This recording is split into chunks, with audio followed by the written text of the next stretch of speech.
हाँ जी। देखिए, जैसा कि मैंने आपको समझाया था कि हम प्रिपरेशन को अब एक अलग वे में गियर अप करेंगे, ठीक है? अब कुछ चीज़ें ध्यान से समझिए। आपने कंटेम्प्रेरी वर्ल्ड पॉलिटिक्स को अंडरस्टैंड किया, इसकी वजह से फर्दर आप अगर इंटरनेशनल रिलेशंस करते हैं, पहली बात। दूसरी बात, जब आपने कंटेम्प्रेरी वर्ल्ड पॉलिटिक्स की है तो ऑटोमेटिकली आपका जो वर्ल्ड हिस्ट्री का चंक है जनरल स्टडीज़ का प्रीलिम्स एंड मेंस में, वो क्वालिफाई होता है। आपका इंटरनेशनल रिलेशंस का टॉपिक बहुत अच्छे से क्वालिफाई होता है, और आपको अदर टॉपिक्स जैसे वर्ल्ड इकोनॉमी, इंडियन इकोनॉमी, इन सारी चीज़ों में क्या क्या सिचुएशंस चेंजेस आ रहे थे, वो सब समझ आता है। एक बेटर क्लैरिटी होती है आपको, एक टॉपिक की मल्टी कनेक्टिविटी समझ आती है कि कितने बड़े पैमाने पर एक टॉपिक इंटरकनेक्टेड है बाकी चीज़ों के साथ। तो ये एक स्टेप था। अब अगर आप इंटरनेशनल रिलेशंस को, पहली बात, दूसरी बात, बहुत अच्छे तरीके से अगर आप इंडिया की पॉलिसीज़ को अंडरस्टैंड करना चाहते हैं, तो आपको कुछ चीज़ें और बेटर वे में अंडरस्टैंड करनी होंगी। आज की डेट में इंडिया के किसी कंट्री के साथ क्या रिलेशन है, वो डिपेंड करते हैं कि इंडिया के हिस्टोरिकल और आफ्टर इंडिपेंडेंस रिलेशंस कैसे रहे हैं, ग्लोबल पर्सपेक्टिव को लेकर के। ग्लोबली इंडिया कैसा बिहेव करता रहा है, इसके लिए इंडिया को भी पढ़ना ज़रूरी है और ग्लोबल चेंजेस को भी पढ़ना ज़रूरी है। ये पहली बात। जब आप ग्लोबल चेंजेस को पढ़ने की बात करते हैं, तो नेचुरली चेंजेस किसी प्रोसेस में आते हैं, किसी आइडियोलॉजी में आते हैं, किसी प्रैक्टिस में आते हैं। ये प्रैक्टिसेस, ये प्रोसेस और ये आइडियोलॉजीज़ में जिनमें चेंजेस आए हैं, क्या था पहले और क्या चेंज हुआ है, क्या दिक्कतें थी जिनको चेंज किया गया है। इसको समझने के लिए आपको एक चीज़ नोटिस करनी होगी कि आप जब पढ़ते हैं तो बहुत सारे कंसेप्ट देखते हैं। सेकुलरिज्म का कंसेप्ट आ जाता है इंटरनेशनल रिलेशंस में, कम्युनिस्ट का कंसेप्ट आ जाता है, सोशलिस्ट का कंसेप्ट आ जाता है, कैपिटलिस्ट का कंसेप्ट आ जाता है, नियो कॉलोनियलिज्म का कंसेप्ट आ जाता है। इस तरह के बहुत सारे चीज़ें जो इंटरनेशनल रिलेशंस डिसाइड करने में मदद करते हैं कि एक कंट्री की किसी कंट्री के साथ किस तरह के रिलेशंस होंगे, ये पता लगता है जब आप इन आइडियोलॉजीज़ को अंडरस्टैंड करते हैं। कौन सी इकॉनमी कब ओपन थी, कब वो क्लोज हुई, उसके क्या रीजंस थे। आज की डेट में किस इकोनॉमी के किस कंट्री के साथ किस तरह के रिलेशन है, ये डिपेंड करता है कि वो किस आइडियोलॉजी को सपोर्ट करते हैं। तो इन आइडियोलॉजीज़ को समझना होगा। इन आइडियोलॉजीज़ को अगर हम समझने जाएंगे तो इन आइडियोलॉजीज़ का एवोल्यूशन जो है वो स्टेप बाय स्टेप हुआ है। ये एक सेकंड का या एक इवेंट का काम नहीं है। वन बाय वन ये आइडियोलॉजीज़ डेवलप हुई हैं। तो आइडियोलॉजीज़ को समझा नहीं जा सकता अगर आप आइडियोलॉजी के पहले के कॉजेज़ को अंडरस्टैंड नहीं करते, एवोल्यूशनरी स्टेप्स को नहीं समझते हैं, और फिर फर्दर उसके कॉन्सिक्वेंसेस को नहीं अंडरस्टैंड करते हैं, तब तक आप इस चीज़ को नहीं समझ सकते। अब अगर हम उन स्टेप्स को समझने का प्रयास करें कि कॉजेज़ क्या थे इन चीज़ों के डेवलप होने के, तो आपको पास्ट में जाना पड़ता है, क्योंकि बहुत सी चीज़ें आपके पास्ट के साथ कनेक्टेड हैं जो प्रेजेंट चीज़ों को डिसाइड कर रही हैं। प्रेजेंट सिनेरियो आपके पास्ट के द्वारा डिसाइडेड है। तो कुल मिलाकर के अब आपका जो एक फेज़ स्टार्ट होगा वो नए वे में होगा। बड़े सारे सब्जेक्ट्स टारगेट होंगे साइमल्टेनियसली। तो इसको हम टॉपिक अप्रोच कहें तो वो ज़्यादा बेटर है as compared to subject approach. हमारी approach should be topical, not subject. Just negate the term subject, because UPSC is all about interconnected connectivity between the subjects and synchronization of all the subjects. तो आज मैं जो आपको topic पढ़ाऊंगा, that topic is from 11th class NCERT, that is from world history, and the chapter is early societies. जब हम early societies करेंगे उसके बाद हम किंगडम्स करेंगे, तो अर्ली सोसाइटीज़ एंड किंगडम्स के बाद स्टार्टिंग होगी मॉडर्न एरा की। फिर हम इस +1 की बुक को रोक देंगे, फिर हम वापस आएंगे 9th class world history book, French revolution सबसे पहले हम स्टडी करेंगे। जब फ्रेंच रेवोल्यूशन हो जाएगा हम रशियन रेवोल्यूशन स्टडी करेंगे। जब रशियन रेवोल्यूशन हो जाएगा हम जर्मन अपराइजिंग को पढ़ेंगे और जर्मन कंडीशंस को स्टडी करेंगे। जब ये तीनों चीज़ें हो जाएंगी ऑल इन ऑल, हम वापस 11th क्लास पे आएंगे और हम मॉडर्नाइजेशन का चैप्टर पढ़ेंगे। जब हम वो पढ़ेंगे तो उसमें ये सारी अप्रोचेस आपको डेवलप होती नज़र आएंगी, और जब हो वो सारा होगा तो आप वर्ल्ड वार 1 और वर्ल्ड वार 2 को क्रॉस करते हुए 1945 पे आके खड़े होंगे। उसके आगे का आपने पढ़ लिया है, फिर आप बेटर वे में हर चीज़ को समझने अंडरस्टैंड करने में हेल्पफुल रहेंगे। और जब हम 1945 में आके खड़े हो जाएंगे तब हम +2 की इसी कंटेम्प्रेरी वर्ल्ड पॉलिटिक्स के साथ की बुक है इंडिया सिंस इंडिपेंडेंस को स्टडी करेंगे। क्योंकि इंटरनल इंडिया को अगर आप नहीं समझते आज़ादी के बाद तो आपको समझ नहीं आएगा कि इंडिया की ज़रूरतें कैसी थी, इंडिया किस मुल्क पे निर्भर होना चाहता था, किस पे नहीं, और इंडिया ने रिलेशंस कैसे कार्व आउट किए हैं उन दिनों में। अक्सर जब आप इंडिया नेपाल रिलेशन पढ़ रहे थे, आप बार बार इंडिया की इंटरनल कंसिडरेशंस के बारे में समझ रहे थे कि इंडिया की नीड्स क्या थी, इंडिया की रिक्वायरमेंट्स क्या थी, इस तरह की चीज़ें। और फिर फाइनली जाकर के वो रिलेशन समझ आता था कि इंडिया ने उस टाइम पर चाइना को क्यों सपोर्ट कर दिया 1949 में, इंडिया ने किंग को क्यों सपोर्ट कर दिया उस टाइम पे, इंडिया की पॉलिसी फिर चेंज क्यों हो गई। For that you need to understand the internal socio political economic conditions of India. ये है जो मैंने आपके अगले 10 to 15 डेज का एक प्लान कार्व आउट किया है, और अब हम इसके अकॉर्डिंग चलेंगे। ठीक है, जिस वे में मैं ले जाऊंगा आप बस उस वे में चलिए, and you will be surprise after some months कि आपका किस वे में मैटर कवर हो जाता है। ठीक है, और टॉपिक आपको पानी की तरह क्रिस्टल क्लियर होंगे, कोई दिक्कत की बात नहीं होगी। ठीक है, आज हम वर्ल्ड हिस्ट्री पढ़ने जा रहे हैं। अब वर्ल्ड हिस्ट्री में मेरी तरफ से बेटर ये है कि आप इसको ग्लोबल सोसाइटी की स्टडी ही मानिए। इसमें हम अर्ली सोसाइटीज़ के बारे में स्टडी करेंगे। सेकंड इंपॉर्टेंट बात, इसमें बहुत सारे इंपॉर्टेंट वर्ड्स आएंगे, इंपॉर्टेंट लोकेशंस आएंगी।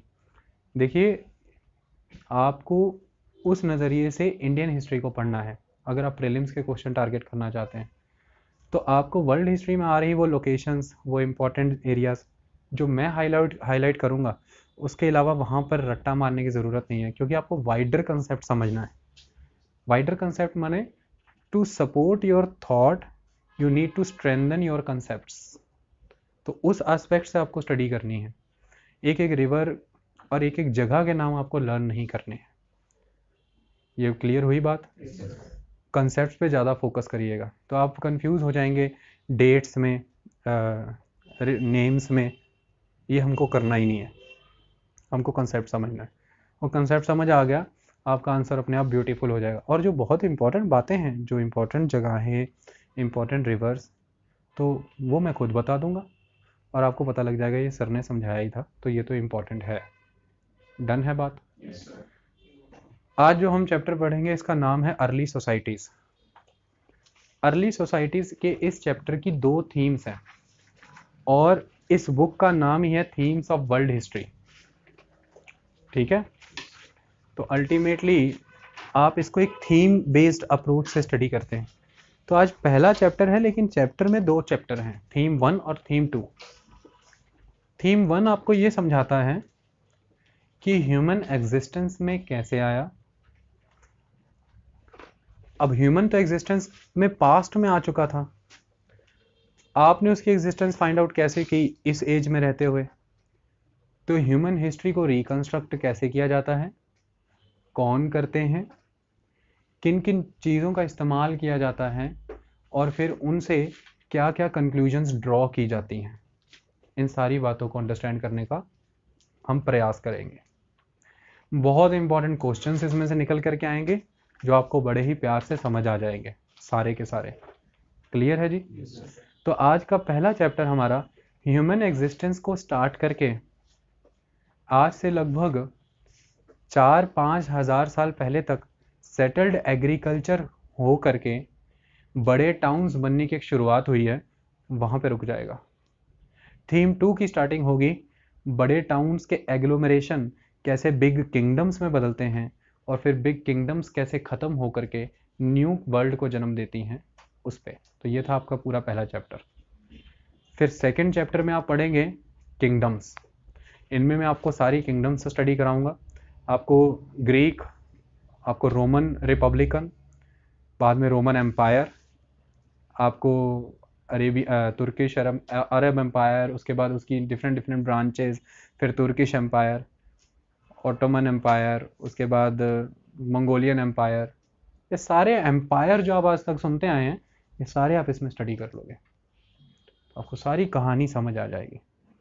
और आई मस्ट से, अगर आप इंडियन हिस्ट्री पढ़ना चाहते हैं, आपको ये पहले पढ़ना बहुत ज़रूरी होता है, क्योंकि without having knowledge of the world kingdoms और world history, you won't be able to study Indian history in that holistic manner.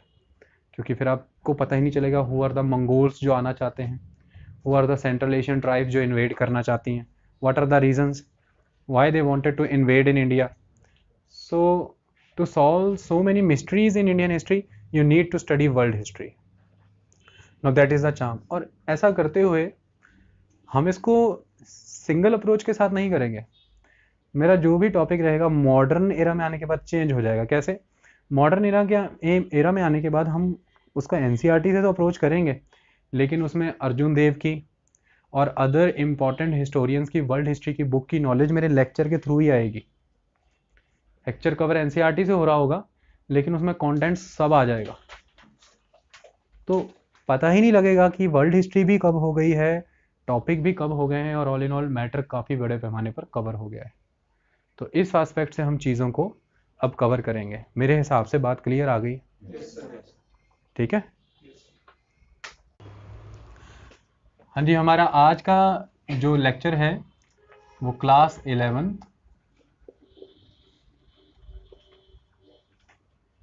Single book of history, जो क्लास 11th में एक ही बुक है, इसको हम वर्ल्ड हिस्ट्री भी कह सकते हैं,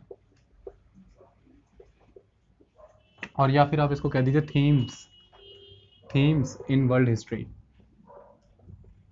या थीम्स ऑफ वर्ल्ड हिस्ट्री, जो आपको बेटर लगता है। इसका हम चैप्टर फर्स्ट करेंगे आज, और इसका नाम है अर्ली सोसाइटीज।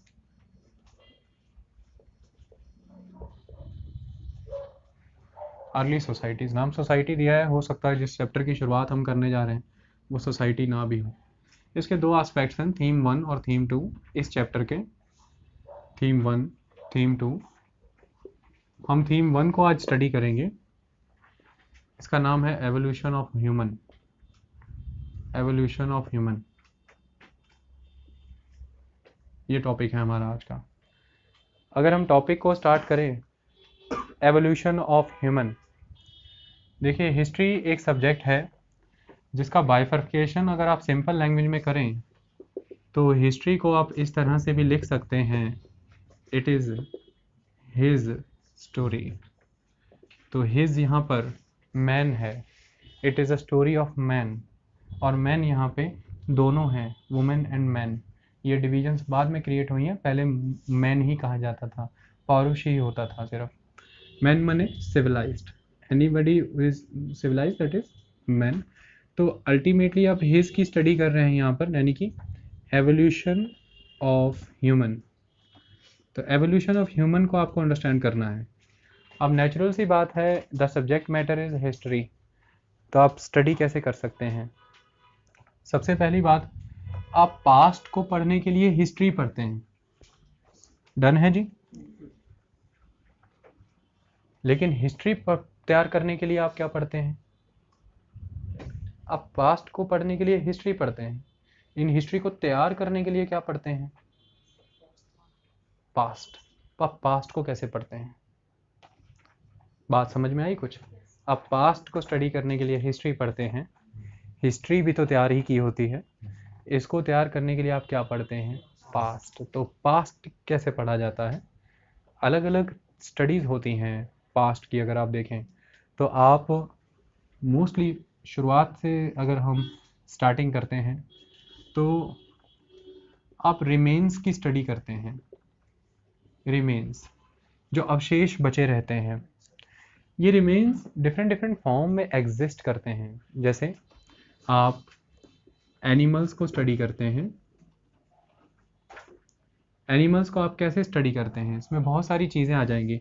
सपोज कीजिए काफ़ी सारे इंसेक्ट्स हैं, बर्ड्स आ जाएंगे, इंसेक्ट्स, बर्ड्स, मैमल्स, रेप्टाइल्स, ये सभी एग्जिस्ट करते होंगे उस टाइम में। इसकी स्टडी करने का तरीका क्या है? होता क्या है कि इनकी बोन्स कहीं ना कहीं रॉक्स के बीच में ट्रैप हो जाती हैं। इनकी बोन्स जो है वो या तो लावा बह गया, सब कुछ लावा के बीच में ट्रैप हो गया, या कोई और प्रोसेस के थ्रू ये मरे हैं कहीं पर। सपोज कीजिए ये यहाँ पर लोकेशन ए पे कहीं डेथ हुई है इनकी, और अल्टीमेटली रेनफॉल के थ्रू बह करके ये रिवर वैली में आते हैं, और रिवर वैली में थ्रू ये रिवर के थ्रू बह करके एक पर्टिकुलर लोकेशन पे हैं, और इसके ऊपर अब सेडिमेंट्स एक्यूमुलेट होता चला जा रहा है, और वो सेडिमेंट्स ही रीज़न है कि ये मिलियंस ऑफ ईयर तक एज इट इज़ प्रिजर्व्ड रहते हैं अंदर, और अल्टीमेटली फिर आप खुदाई से इसको हटाते हैं और आप वहाँ तक पहुँच जाते हैं। तो अल्टीमेटली आपको सभी अर्ली स्टडीज़ रिवर वैलीज़ के किनारे मिलेंगी। वर्ल्ड की जितनी भी रिवर वैलीज़ हैं आपको सभी स्टडीज़ उसी के किनारे मिलेंगी, क्योंकि ये स्टडीज़ होती कहाँ से हैं? रिमेन्स। तो मोस्टली मैमल्स और एनिमल्स के केस में कुछ ऐसा होता है। मैंने मैमल्स और फिर एनिमल्स बोला, तो हमको स्टडी ह्यूमन की करनी है, तो ह्यूमन की अर्ली फॉर्म्स तो वो एनिमल्स का ही पार्ट होंगी। तो वो इनके साथ ऐसा होता है। बहुत सारे इंसेक्ट्स हैं, बर्ड हैं, जो ट्रीज़ हैं, ट्रीज़ का आपको पता है उनके अंदर से फ्लूइड निकलते हैं, और बहुत सारे इंसेक्ट्स, बर्ड्स उन फ्लूइड्स में ट्रैप हो जाते हैं, और जब एक बार वो उनमें ट्रैप हो जाते हैं तो वो मिलियंस ऑफ ईयर्स तक एज इट इज़ उसके अंदर ट्रैप रहते हैं। ठीक है, इन्हें ट्री सैप्स भी कहा जाता है, आपने पढ़ा भी था। ठीक है, तो और उनकी फिर स्टडी कर ली जाती है। एक तो ये चीज़ें हो गई। आपको एनिमल के डेड रिमेन्स मिले हैं, तो आपने स्टडी किसकी की है? इसको मैं एक भाषा में सिंपली कहता हूँ, फॉसिल्स की। आपने फॉसिल्स की स्टडी कर ली। फॉसिल्स की स्टडी करके आपने बहुत सारी चीज़ों का पता लगा लिया। किस तरह की चीज़ों का पता लगा सकते हैं आप फॉसिल्स की स्टडी करके? कुछ कंक्लूजन्स तक पहुँचते हैं हम। दांत मिलते हैं जानवरों के, उनकी हड्डियाँ मिलती हैं, और बाकी चीज़ें मिलती हैं। तो इनसे हम पता लगा सकते हैं कि वो किस तरह के जानवरों का शिकार करते थे। दूसरी बात, वो किस तरह के जानवरों को डोमेस्टिकेट करते थे। उनमें से अगर जानवरों की कैटेगरी में बहुत बड़े पैमाने में डोंकी है, हॉर्सेस है, तो उनसे हम पता लगा सकते हैं कि वो दूर दराज आने जाने के लिए इन जानवरों का प्रयोग करते थे, तो ट्रेड नाम की कोई चीज़ भी एग्जिस्ट करती होगी। यानी कि जानवर पावर क्रिएट करने वाले थे, बोझा ढोने वाले थे, या उनके लिए हल चलाने वाले थे। किस तरह के जानवर थे जो आज की डेट में हम उन जानवरों से क्या यूज़ ले सकते हैं? जानवर की नेचर तो ऑलमोस्ट सेम है ना। घोड़ा तब भी दौड़ता था, आज भी दौड़ता है। गाय तो तब भी दूध देती थी, आज भी देती है। भैंस तब भी दूध देती थी। बैल तब भी हल चलाता था, आज भी चलाता है। तो हम कुल मिलाकर के उन जानवरों की कैटेगरी से, उनकी स्पीसीज से, उनके रिमेन्स के थ्रू ये पता लगा लेते हैं कि ये किस पर्पज़ के लिए वहाँ पे रखे जा रहे होंगे, और उससे फिर हम उनकी इकोनॉमी और सोसाइटी का अंदाज़ा लगा लेते हैं। क्लियर है बात? दूसरी बात, कुछ जानवर उस पर्टिकुलर एरिया के नहीं होते जहाँ से उस सिविलाइजेशन का हमें पता लगता है।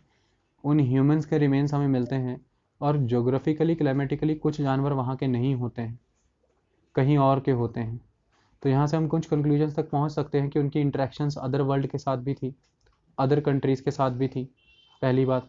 दूसरा, हो सकता है पास्ट में बहुत ही स्ट्रॉन्ग क्लाइमेटिक चेंजेस हुए हैं, जिसकी वजह से जो जानवर आज जिस क्लाइमेटिक रीजन में पाए जा रहे हैं वो पहले उस रीजन में भी पाए जाते थे शायद। इस वजह से हमें वहाँ पे उनके साथ वो मिले हैं। तो इस तरह की कंक्लूजन तक हम पहुँच पाते हैं। इसके अलावा हम किन चीज़ों की स्टडी करते हैं? तो फॉसिल्स के साथ साथ हम और बहुत सी सारी चीज़ों की स्टडी करते हैं। स्टार्ट करते हैं हम टूल्स की। तो टूल्स की स्टडी जब हम करते हैं, इसमें शुरुआती तौर में किन चीज़ों, किस तरह के टूल्स की स्टडी करेंगे? नेचुरली स्टोन टूल्स की। तो आप बहुत बड़े पैमाने पर स्टोन टूल्स की स्टडी करते हैं, और ये स्टोन टूल्स ही हैं जिनकी स्टडी के बेसिस पर आपने एजेस डिवाइड करी हुई हैं, पैलियोलिथिक, मेगालिथिक और नियोलिथिक। तो लिथो मने लिथिक मने स्टोन, और पैलियो मने ओल्ड, है ना, फिर मिडल एजेस, फिर नियो मने न्यू।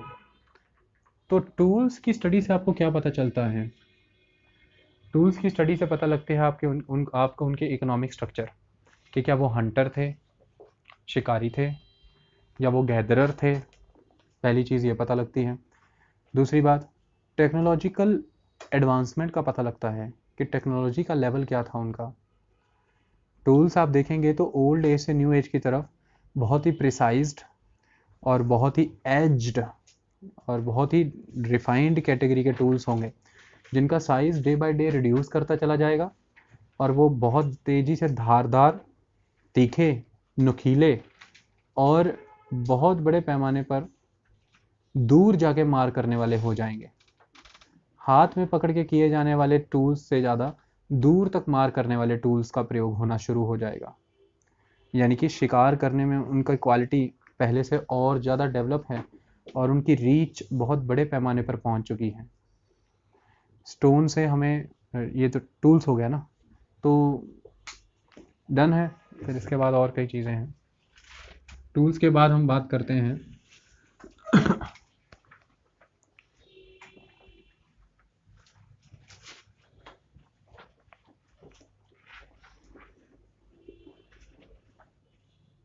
एक्सकावेटरी मटेरियल्स।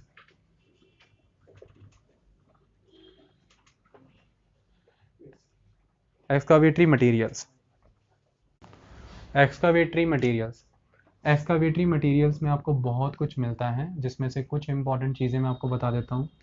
टूल्स की फॉर्म चेंज हो जाएगी और अब टूल्स धीरे धीरे मेटालिक के हो जाएंगे। मेटालिक टूल्स, इसमें शुरुआत में क्या यूज़ करते थे ये, उसके टूल्स देखे जाएंगे, बाद में धीरे धीरे बदलेंगे। कॉपर का इस्तेमाल होगा, ठीक है जी, धीरे धीरे टिन का इस्तेमाल होगा, ब्रॉन्ज़ का इस्तेमाल होगा। तो इस तरह के टूल्स आएंगे, समय बदलेगा, आयरन के टूल्स बनेंगे। तो ये एक सीक्वेंस है। सबसे पहले मनुष्य ने जो टूल्स मेटल के इस्तेमाल किए हैं स्टोन के बाद, वो कॉपर है, ठीक है, कॉपर एजेस, डन। उसके बाद फिर ब्रॉन्ज एजेस आ जाती हैं। जो इंडिया की हड़प्पन सिविलाइजेशन थी वो ब्रॉन्ज एज सिविलाइजेशन है, ठीक है जी। ब्रॉन्ज कैसे बनाया जाता है? कॉपर में टिन मिक्स कर दिया जाए तो ब्रॉन्ज बन जाता है, ठीक है। तो ब्रॉन्ज को हिंदी में क्या कहते हैं? हाँ, कांसेदी। तांबे को इंग्लिश में क्या कहते हैं? पीतल को? ब्रास। और कांसे को? ये सब जानना बहुत ज़रूरी है बच्चे, वरना टॉपिक क्लियर नहीं होगा। तांबे को बोलो, पीतल को, कांसे को, ठीक है, ब्रॉन्ज, ब्रास, कॉपर। इस तरह से टूल्स मेटल के यूज़ होने शुरू हुए। तो इनको हम एक्सकावेट जब करते हैं तो कई चीज़ें पता लगती हैं कि टेक्नोलॉजिकल एडवांसमेंट और बड़े लेवल पर होने लगी। क्योंकि आप एक बात का हमेशा ख्याल रखिएगा, कॉपर हमेशा ईजिली सतह पर मिलता है और ब्लू ग्रीनिश कलर होता है इसका, तो ये काफ़ी अट्रैक्ट करता है। तो शुरुआती दौर में इसके ऑर्नामेंट बनने शुरू हुए, धीरे धीरे लोगों ने इसको पहनना शुरू किया। तो अल्टीमेटली एक्सकावेटरी मटेरियल्स में आप क्या स्टडी कर सकते हैं? ऑर्नामेंट्स। ऑर्नामेंट्स से आपको ये पता लगता है कि सोसाइटी में वुमेन का दर्जा क्या था। ये लोग आर्ट एंड क्राफ्ट्स को कितनी इंपॉर्टेंस देते थे। ऑर्नामेंट से पता लगता है कि सोशल इकोनॉमिक डेवलपमेंट का लेवल क्या था, कि सभी लोग एग्रीकल्चर नहीं करते थे, कुछ लोग अदर इकोनॉमिक एक्टिविटीज़ भी करते थे, जैसे कि ऑर्नामेंट बनाना। ऑर्नामेंट्स अगर बनाए जा रहे हैं तो आपको ये पता लगता है कि इंडस्ट्रीज़ किस तरह की थी। तो मेटलर्जिकल इंडस्ट्री तो फॉर श्योर थी, और मेटलर्जिकल इंडस्ट्री के साथ कई सारे प्रोफेशनल भी थे, लोहार भी था, सुनार भी था और बाकी लोग भी थे। तो कुल मिलाकर के इससे आपको डिवीजन ऑफ लेबर का कंसेप्ट पता लगता है और यहाँ से पता लगता है कि समाज एडवांस कर रहा था शायद उनका। तो ऑर्नामेंट इस तरफ लेकर के जाते हैं हमको। इसके बाद एक्सकावेटरी मटेरियल में आपको क्या मिलता है? जब ऑर्नामेंट्स मिल रहे हैं, कहीं ना कहीं सेटल्ड हैं वो लोग, नहीं भी सेटल्ड हैं अगर, तो मान लीजिए एग्रीकल्चर वो परफॉर्म कर रहे हैं, तो एग्रीकल्चर को स्टोर करने के लिए आपको बहुत बड़े पैमाने पर पॉटरी मिलेगी। तो आपको बर्तन मिट्टी के मिलेंगे बहुत हाई लेवल के, और आज भी बहुत सुंदर सुंदर पॉटरीज म्यूजियम्स में पड़ी हुई हैं। पॉटरी आपको मिलेगी, ठीक है। पॉटरी से आपको बहुत सारी चीज़ें पता लगती हैं कि एग्रीकल्चर में सरप्लस था, तभी तो agricultural food grains. Now this is the way to study history. History is a scientific subject. आपको कोई भी बात फालतू नहीं लिखनी है वहाँ पे। आपको हिस्ट्री में ये सब पढ़ाया जाएगा तो आपको उसके लॉजिक्स डिड्यूस करके बात को प्रेजेंट करना है।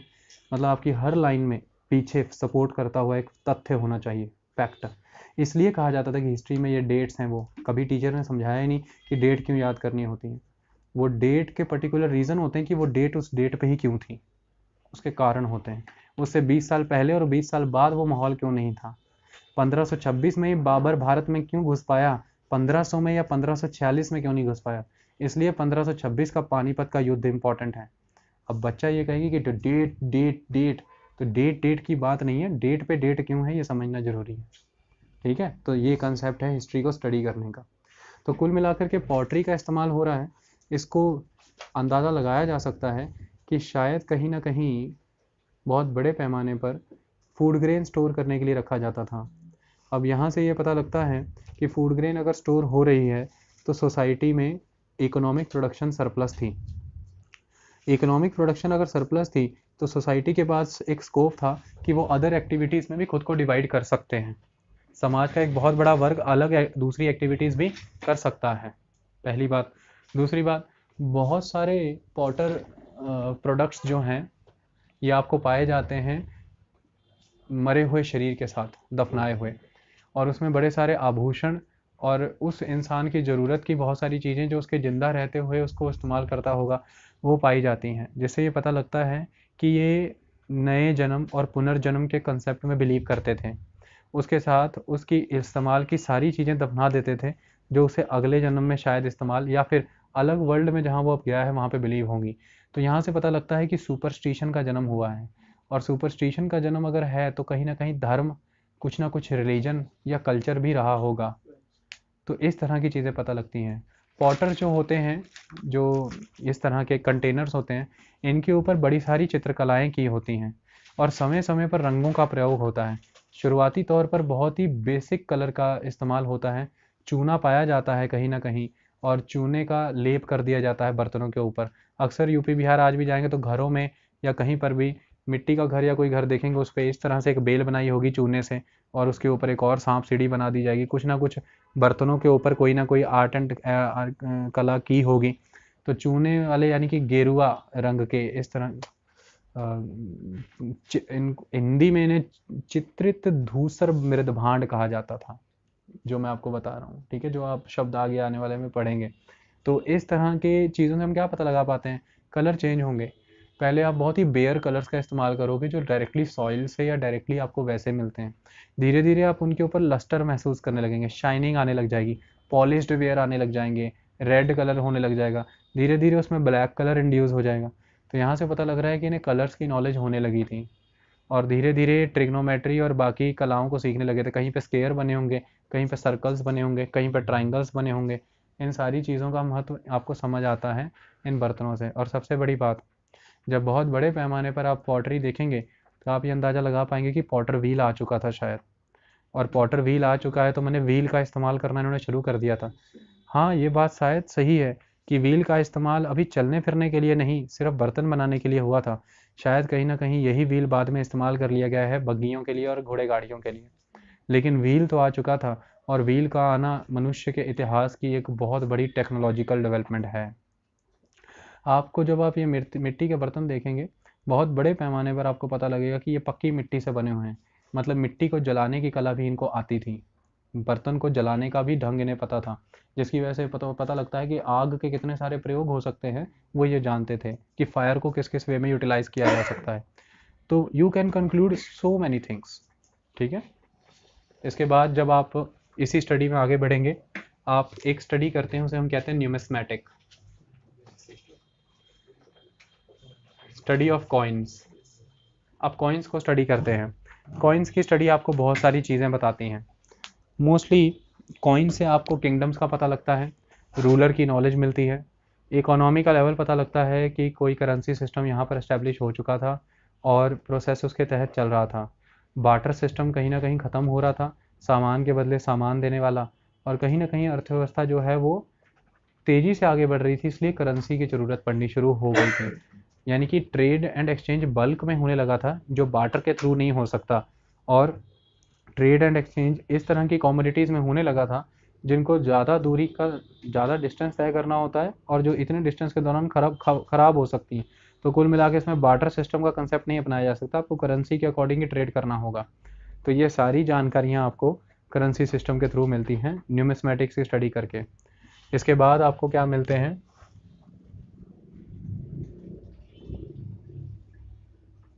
हाउसिंग, शेल्टर्स, या आप कह सकते हैं ड्वेलिंग्स। दक्षिण भारत में देखेंगे तो आपको बहुत बड़े बड़े गोल गोल बड़े बड़े पत्थर नज़र आएंगे रखे हुए, राउंडेड शेप में बड़े बड़े बोल्डर्स। उसके बाद उत्तर भारत में अगर आप देखेंगे, नॉर्थ इंडिया में जम्मू कश्मीर और बाकी के इलाकों में आप देखेंगे बहुत सारे आपको पुराने जो अवशेष मिलेंगे, उनमें डीप गहरे खड्डे खोदे हुए हैं, गहराई में खड्डे खोदे हुए हैं। शायद टेम्परेचर को मेंटेन रखने के लिए वो खड्डे में घुस कर के रहते होंगे, क्योंकि वहाँ पर तापमान बहुत बड़े पैमाने पे कम हो जाता है। तो इस तरह के खड्डे आपको नज़र आने शुरू हो जाएंगे। घर आपको नज़र आने शुरू हो जाएंगे। घर भी 3-4 तरह के नज़र आएंगे। चौरस घर नज़र आएगा, गोल घर नज़र आएगा। इससे आप सोसाइटी में डिवीज़न पता लगा सकते हैं कि चौरस घर वाले बड़े लोग, गोल घर वाले छोटे लोग। तो इस तरह की चीज़ें आपको नोटिस होनी शुरू हो जाएंगी और घर धीरे धीरे आपको डेवलप्ड फॉर्म में नज़र आने शुरू हो जाएंगे। शुरुआत में मिट्टी से बने हुए घर, फिर धीरे धीरे मिट्टी की ईंटों से बने हुए घर, फिर धीरे धीरे मिट्टी की ईंटें पकी हुई हैं, पकी ईंटों से बने हुए घर, कच्ची ईंटों से बने हुए घर, और अल्टीमेटली इसी के तहत आप आगे बढ़ जाते हैं। और बहुत ही बुनियादी तौर पर आपको पत्थरों से बने घर दिखेंगे। आज भी आप हिमाचल, उत्तराखंड कहीं भी जाइए, घरों की चारदीवारी आसपास से इकट्ठे किए पत्थरों से बनाई होती है, पत्थर पे पत्थर रख के।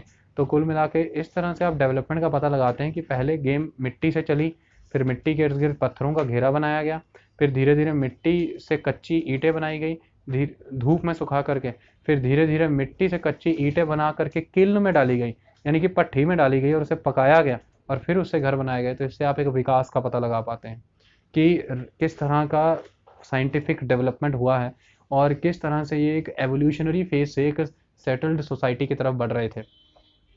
कुल मिलाकर के ऑथर पूरे चैप्टर में यही प्रयास करता है कि कैसे इस चीज़ को मैं डिफ़ाइन कर पाऊँ कि हम जो बताना चाह रहे हैं वो फैक्चुअल है, कैसे हिस्ट्री को सटीक वे में समझा जा सके।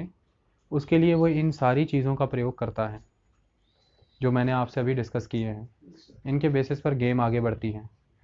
अब हम प्रोसेस आगे बढ़ाते हैं और चीज़ों को समझने का प्रयास करते हैं।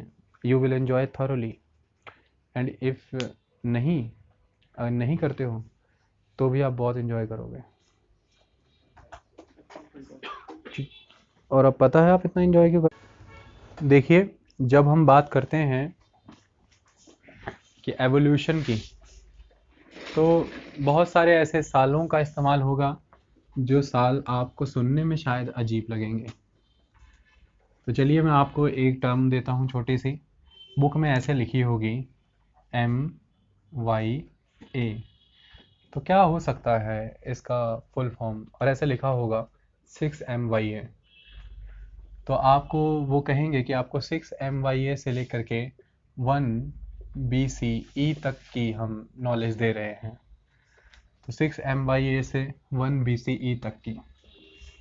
तो कुल मिलाकर के अगर हम इसे समझना चाहें तो ये कुछ इस तरह से बनता है, मिलियन ईयर्स अगो और बिफोर कॉमन या बिफोर करंट एरा, या बिफोर क्राइस्ट भी कह लो ऑर्थोडॉक्स भाषा में। ये मिलियन ईयर्स अगो से आप क्या अंदाज़ा लगा सकते हैं। 6 मिलियन ईयर्स अगो को अगर लाख में लिखना चाहें तो कितने में लिखेंगे हरमन जी? बोलिए। 60 लाख ईयर्स अगो। अच्छा हरमनजीत, अगर मैं यहाँ पर लिखूँ 5.6 million years ago, 56 lakh years ago. अच्छा हरमनजीत, अगर मैं यहाँ पे कुछ ऐसा लिखूँ 36 million years ago, 3 crore 60 lakh years ago. 3 crore 60 lakh years ago. Very good. Congratulations, अच्छे से हाथ मिलाओ।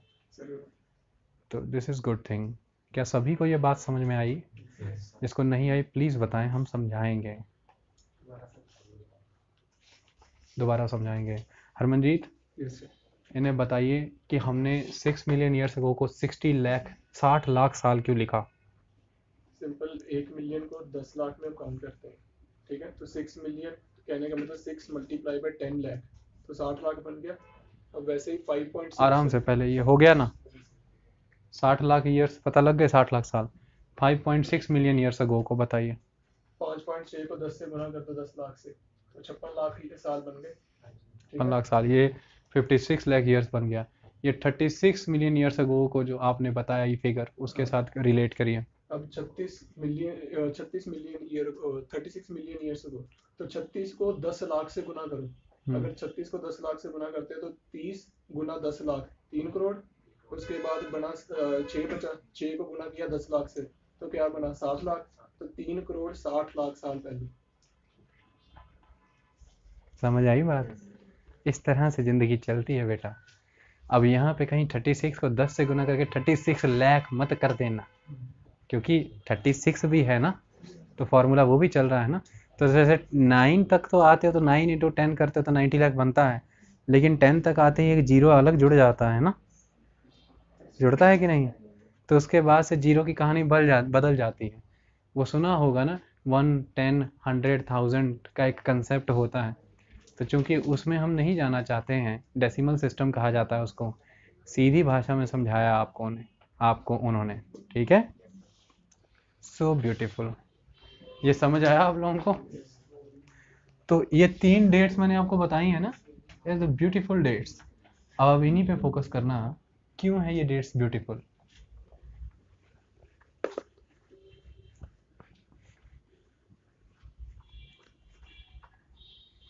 हमारे देश के मिनिस्टर ऑफ स्टेट हैं ह्यूमन रिसोर्स डिपार्टमेंट के, जिन्होंने अभी कहा था कि मैंने हमारे देश के या वर्ल्ड के किसी ग्रंथ में नहीं पढ़ा है, धर्म ग्रंथ में नहीं पढ़ा है कि इंसान बंदर से बना है। तो मैं डार्विन की थ्योरी में नहीं बिलीव करता हूँ। मुझे समझ नहीं आता है कि वो कौन सी किताबें पढ़ के बंदा आईपीएस बना था, और कैसे महाराष्ट्र का डीजीपी बनता है, और बाद में कैसे चुनाव जीत करके एक मंत्री बनता है। I am fail to understand. जिन किताबों के थ्रू वो बना वो उन्हीं चैलेंज करता है, और वो मूर्ख इतना ही नहीं समझ पाया कि धर्म की किताबें हमेशा से इस्तेमाल की गई हैं लोगों को मैनिपुलेट करने के लिए। उसका एक बहुत बड़ा उदाहरण आज मैं आपको दिखाऊंगा। देखिए, ऐसा कहा जाता है 5.6 मिलियन ईयर्स अगो पहले, यानी कि 56 लाख साल पहले,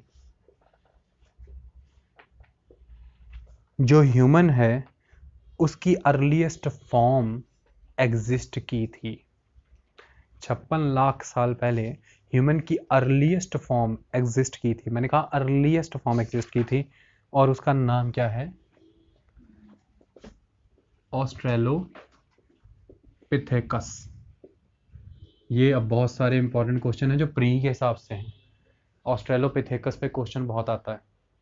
आप जिंदगी भर भी हिस्ट्री पढ़ जाते तो आपने बहुत कंफ्यूज रहना था कि what is Australopithecus, who is Neanderthal, who is homo sapien. लेकिन today I will clear everything. Okay, this is Australopithecus. अक्सर एक बात का ध्यान रखिएगा, मोस्टली जो फाइंडिंग्स हैं यूरोपियंस की तरफ से रही हैं, क्योंकि कॉलोनियल पीरियड के दौरान यूरोपियंस ही थे जो अफ्रीका, एशिया और अदर कंट्रीज़ में जाकर के माइनिंग, क्वेरिंग और बाकी बिजनेसेस कर रहे थे। तो जब माइनिंग और क्वेरिंग ये लोग कर रहे हैं तो खुदाई के दौरान ही हमें अवशेष मिलेंगे, तो फिर अल्टीमेटली फर्दर स्टडी भी यही लोग करेंगे। तो इसलिए कॉलोनियलिज्म, देखिए पॉलिटिक्स कैसे कनेक्ट हो गई साइंटिफिक डेवलपमेंट के साथ, कि चूंकि कॉलोनियलिज्म ही आपने किया है तो अल्टीमेटली खुदाइयाँ आपके समय में हो रही हैं। चाहे फिर वो ट्रेन की लाइन बिछाने के लिए ईंटें ढूंढने के लिए खुदाई करानी हो, चाहे फिर वो लाइमस्टोन के लिए क्वेरिंग करानी हो, चाहे फिर वो कोयला निकालने के लिए खुदाई करानी हो, जब खुदाइयाँ ही आप करा रहे हैं। और खुशी की बात तो ये है कि खुदाइयों से आपको चाहिए भी वो जो फॉसिल से बनता है। तो फॉसिल में जहाँ पर आपको आपकी मतलब की चीज़ें मिल रही हैं, तो कई बारी फॉसिल्स वैसे भी मिल जाते हैं जैसे हिस्ट्री ने सीधे सीधे ही सहेज के रख लिए हों कि इंसान तू मेरी दी हुई चीज़ें इस्तेमाल करेगा, साथ में इसको भी स्टडी कर लेना, पता लग जाएगा कि तू आया कहाँ से है और तुझे आगे कैसे प्रोसीड करना है। क्योंकि मिलियन डॉलर क्वेश्चन का एंड में आंसर मैं लास्ट में करूँगा कि हम ये चैप्टर पढ़ क्यों रहे हैं आज के लिहाज से। इसका सवाल का उत्तर भी मैं दूंगा। तो ऑस्ट्रेलोपिथेकस क्या है? अगर हम दो भाषाओं की बात करें तो लैटिन भाषा में ऑस्ट्रेलिस वर्ड यूज होता है साउदर्न, किसी भी साउदर्न चीज़ के लिए। जैसे ऑस्ट्रेलिया का नाम ऑस्ट्रेलिया पड़ा क्योंकि साउदर्न रीजन था, साउदर्न हेमिस्फीयर का, तो उसे ऑस्ट्रेलिस कह देते थे यूरोपियंस। इसके अलावा ग्रीक लैंग्वेज में जो पिथेकस वर्ड है, पिथेकस वर्ड का मीनिंग होता है एप, यानी कि बंदर, कुल मिलाकर के। डन है जी। तो साउदर्न बंदर ऐसा क्यों कहा गया इसको, मैं आपको बता देता हूँ।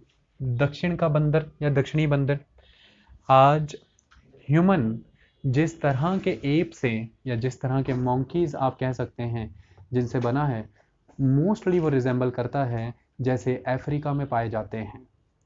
और उस समय यूरोपियंस के लिए अफ्रीका एक साउदर्न रीजन था जो आज भी है। तो कुल मिलाकर के आज की डेट का ह्यूमन जिस तरह से एवोल्यूशन के प्रोसेस के थ्रू जिन एप से आगे फर्दर डेवलप हुआ है, ऑलमोस्ट उसको रिजेंबल करते हुए एप अफ्रीका में पाए जाते हैं। इसलिए शुरुआती तौर में पाए गए मनुष्य का नाम ऑस्ट्रेलोपिथेकस रखा गया। डन है जी। कहानी कोई दिक्कत की बात तो नहीं? तो चलिए पहले आपको ऑस्ट्रेलोपिथेकस दिखा देते हैं ताकि आपको मजा आए देख करके।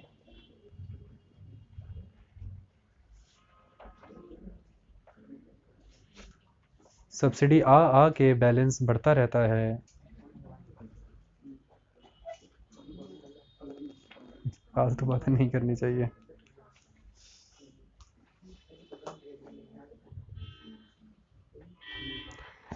जिनको घर बैठे बैठे रिकॉर्डिंग मिलेगी वो धैर्य ना छोड़ें। इस समय मैं ऑस्ट्रेलोपिथेकस की फ़ोटो मोबाइल पर निकाल रहा हूँ जो उन्हें भी भेजी जाएगी।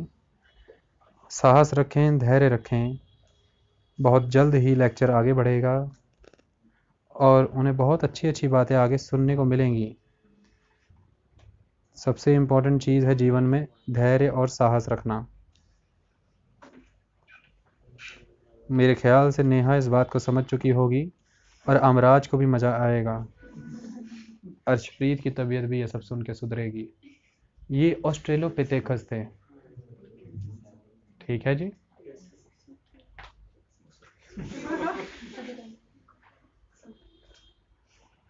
ये ऑस्ट्रेलोपिथेकस हैं, ऑस्ट्रेलोपिथेकस एफरेंसिस, ऑस्ट्रेलोपिथेकस एफरेंसिस। डन है जी। आगे बात करते हैं।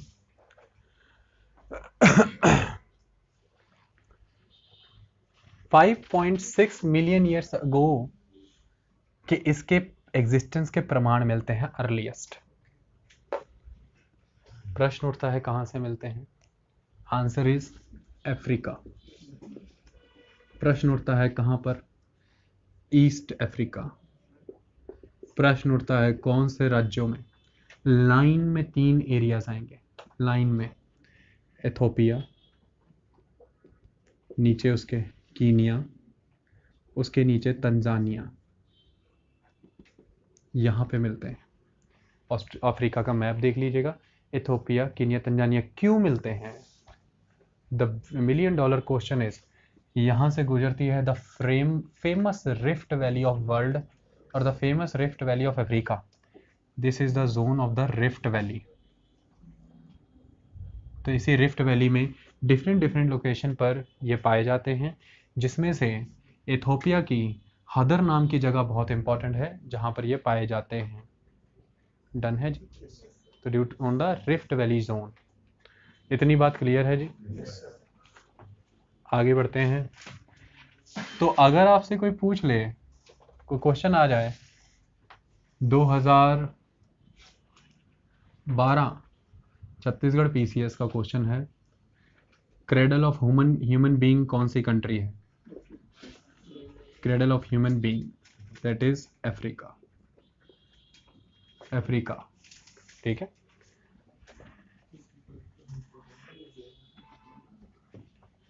क्या आपको लगता है ये बड़ा आसान रहा होगा इस बात को एक्सेप्ट कर लेना कि 5.7 मिलियन ईयर्स अगो पहले, 57 लाख साल पहले, लगभग earliest human evolutionary form exist करती थी ऑस्ट्रेलोपिथेकस के नाम से ईस्ट अफ्रीका में? जिन यूरोपियंस की तरफ से इतने बड़े पैमाने पर कॉलोनाइजेशन किया जा रहा था वर्ल्ड को, कि ये कह कर के कि आप बहुत ही अनसिविलाइज लोग हैं और हमारी ड्यूटी है आपको सिविलाइज बनाना, क्या वो ये चीज़ एक्सेप्ट करते थे कि ह्यूमन यहाँ से एवोल्यूशन के लेके गया है? तो बहुत बड़े पैमाने पर इसको क्रिटिसाइज़ किया, एक्सेप्ट नहीं किया, मना किया गया। ये सारी खोजबीन आज से 200 साल पहले शुरू हुई है। लगभग 200 साल पहले ये सारी डिस्कवरीज और ये सारी डेवलपमेंट्स हुई हैं। इसको बहुत बड़े पैमाने पर नकारा गया इस बात से कि जो बाइबल का एक ओल्ड टेस्टामेंट है वो ये कहता है कि जितने भी ह्यूमन बीइंग हैं ये गॉड की क्रिएशन है और गॉड इसको एज इट इज़ ही क्रिएट करता है, यानी कि ये इस तरह से एवोल्यूशनरी प्रोसेस के थ्रू नहीं बनते हैं।